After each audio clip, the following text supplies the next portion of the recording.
dear colleagues, I guess we're all a bit tired, and this was the fruitful but such a long day. I tried to be as short as possible. And we put some pictures just to keep your attention in the presentation. And I want to start from the same point which well, mostly all of us started. We started to research the protest movement at 2011, back to December the 4th, after the elections, because it was really fascinating events all across the country, not only in Moscow and St. Petersburg, but at the big cities all around the country. That was kind of also a political engagement, civic engagement in the protest events all the time. We tried to understand the same questions which shared by most scholars of Russia, let's say, winter protests in 2011-2012. Who were those people at the streets? Why they were protesting? Why all this suddenly ended, and so on. And just a few pictures to give you a glance what was happening across the country. This is Novosibirsk, December the 5th. This event was not approved by the authorities. A young guy who is standing right ahead of a policeman. They are quarreling. This is the organizer. That was an event which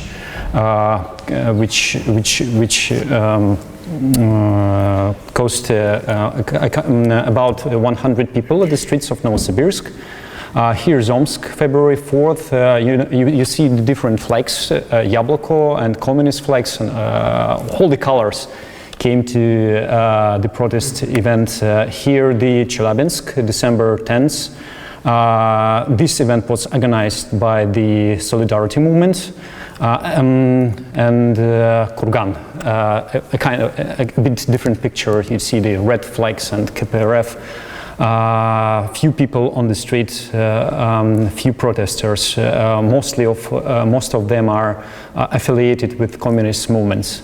And here, Tyumen, December 10th, an unprecedented number of people, about 1,500, came out at the central square. Lots of police caps, lots of police at the streets. Rather unusual for our oil and gas-rich region, which is very calm and very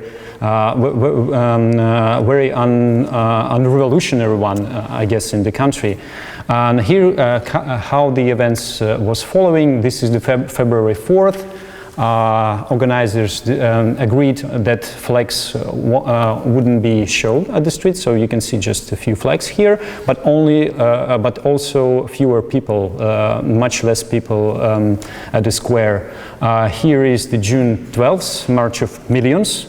At the streets, about 100 people and a half, and only communist flags are on the at the square. And here is the September 15th, again March of Millions. Well, the number of people is just the same, but again, just communist parties brought people, and we counted about maybe 10 or 15 new protesters from December 4th, 2011 here. So we started from wondering why all those people who were at the streets at 2011 dropped off. Where did they come? What's happened with them? And we tried to collect data from other cities around the Tyumen, so you can see Tyumen, Ekaterinburg, and Perm compared. The overall pattern is just the same, so we can see the upheaval at December 2011, and then drop-off of the protesters. But also there are some peculiarities, like in Ekaterinburg, protest sustained for a few months. Up to March 2012. In Perm, there were again some splashes, like in June 2012, and in Tyumen, after December 2011, the decrease was significant. So we started to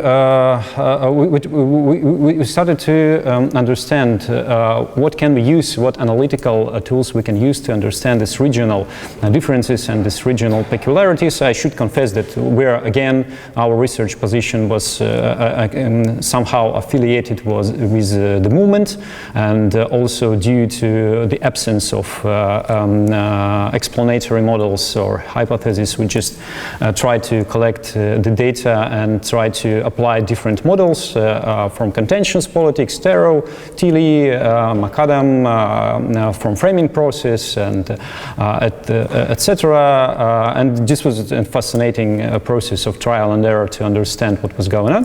And eventually we end up with the contentious politics or dynamic of contention paradigm. We collected data from the public opinion polls, from focus groups and interviews with new protesters in May-June 2012. So it's the common strategy for understand what was going on. We ended up with a kind of preliminary model of political mobilization. So the for fair election campaign in Tumen mobilized, in our view, different groups and small networks up to 5 or 6 people.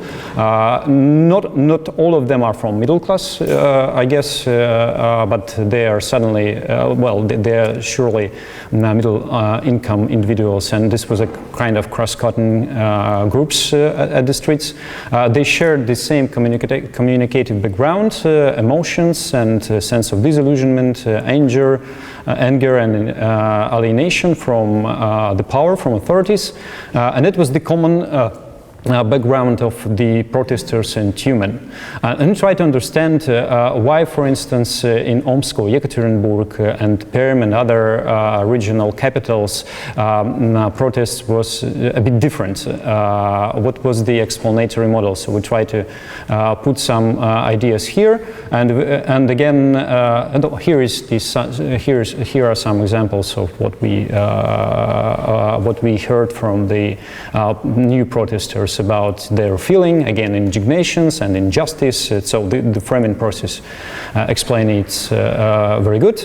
But eventually we ended up with the question of the repertoire of protest, with the question of what were the tools of making claims in different regions, and we started with the Tumen case. So we tried to understand whether these new protesters follow the established traditions of contention.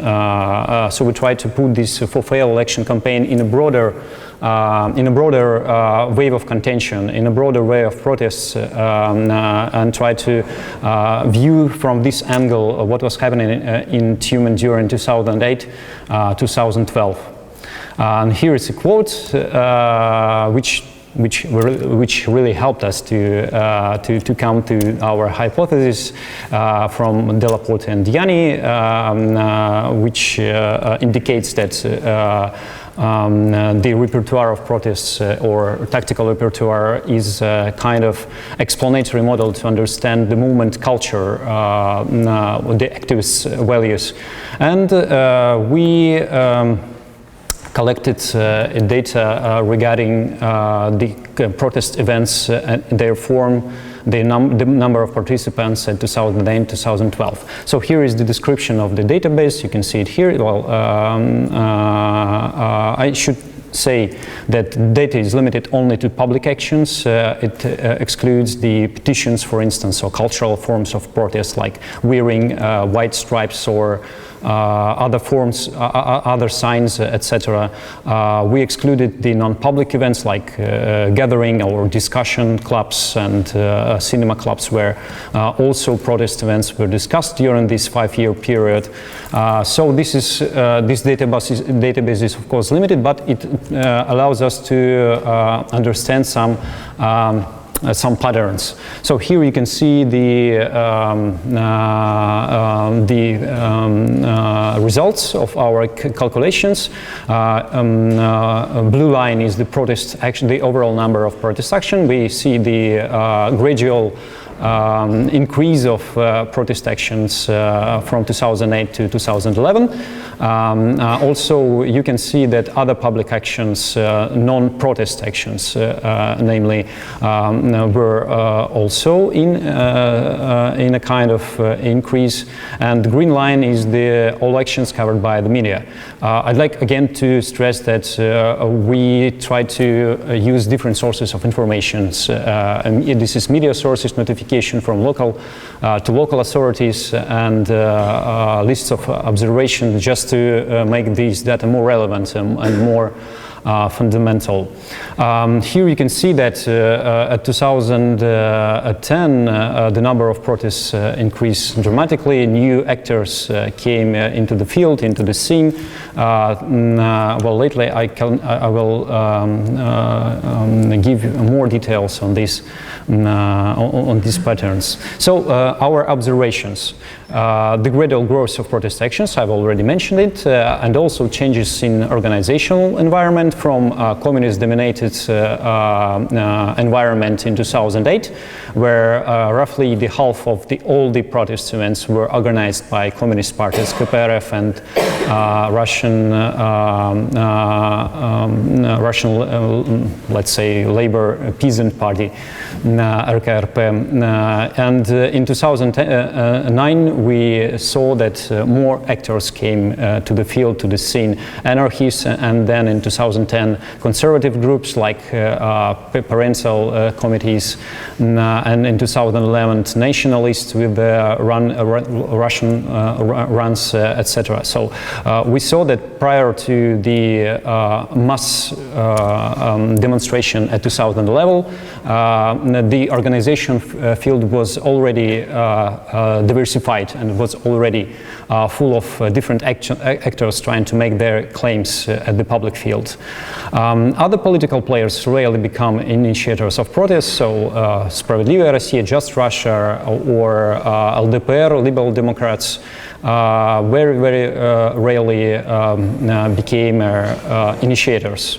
And non-institutional actors, individuals and their groups, accounts for 22% of overall actions.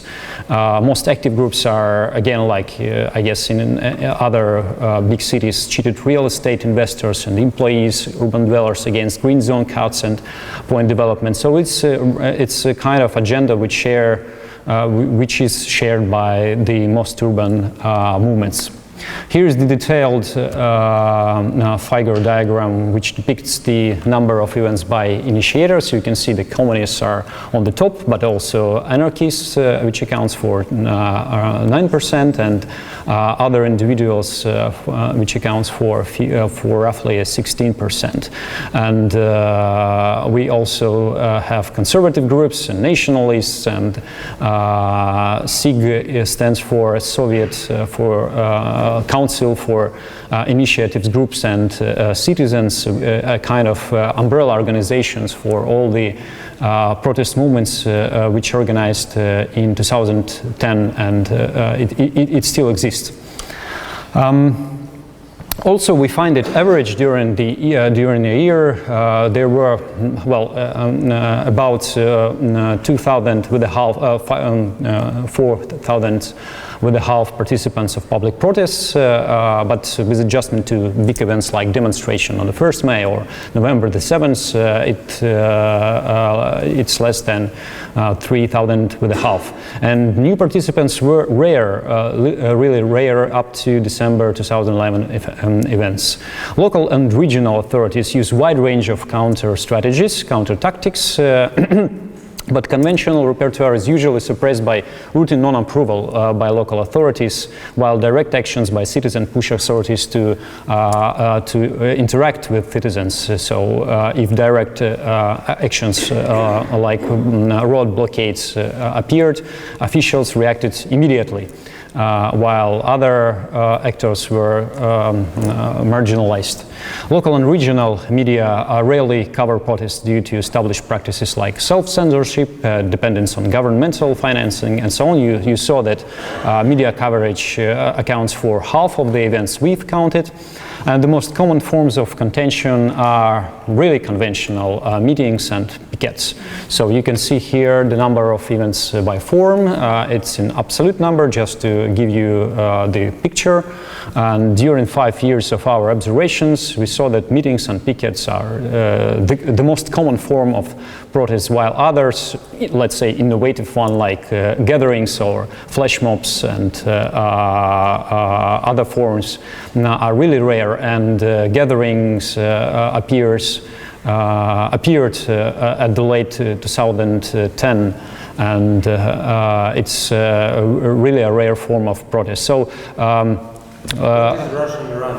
Russian runs. I don't know how to correctly translate it. Русские пробежки, by nationalists. Nationalist groups who just run with the flags, imperial flags, on the streets. They I guess invented this. Well, they just. This is a kind of diffusion of form. It was borrowed from the other cities, and nationalists began to use this. Really? Yeah, maybe. Yeah, Russian runs in 2011, I guess. We saw the first one, and then they spread up. Yep.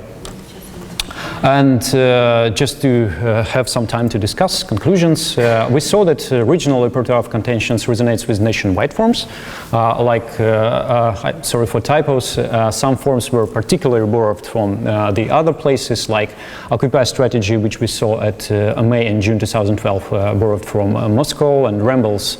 Also flash mobs and others widely used by anarchist organizations and groups were borrowed from the global movements. Now, most forms were really conventional.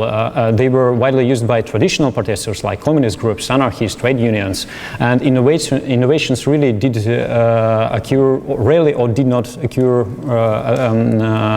absolutely during the for fair elections campaign, except Rambles and except Occupy strategy, which took place once in June 2012. Non-institutional actors are likely to use direct actions, road closures and gatherings and hunger strikes, and this pushes authorities to react more immediately. And repertoire it depends much on organizers' experience and culture.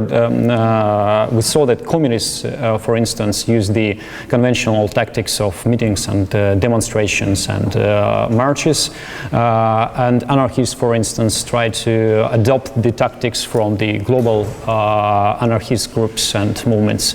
And also we can mention here the counter-mobilization strategy used by power holders. It was a whole bunch of instruments from non-approval to preventive talks and prosecution and litigation. Not much violence we saw during this period, but some of the protesters were really pressed by authorities. So I guess this is all. Thank you very much. We'd love to hear from you about your questions and so on. Thank you again.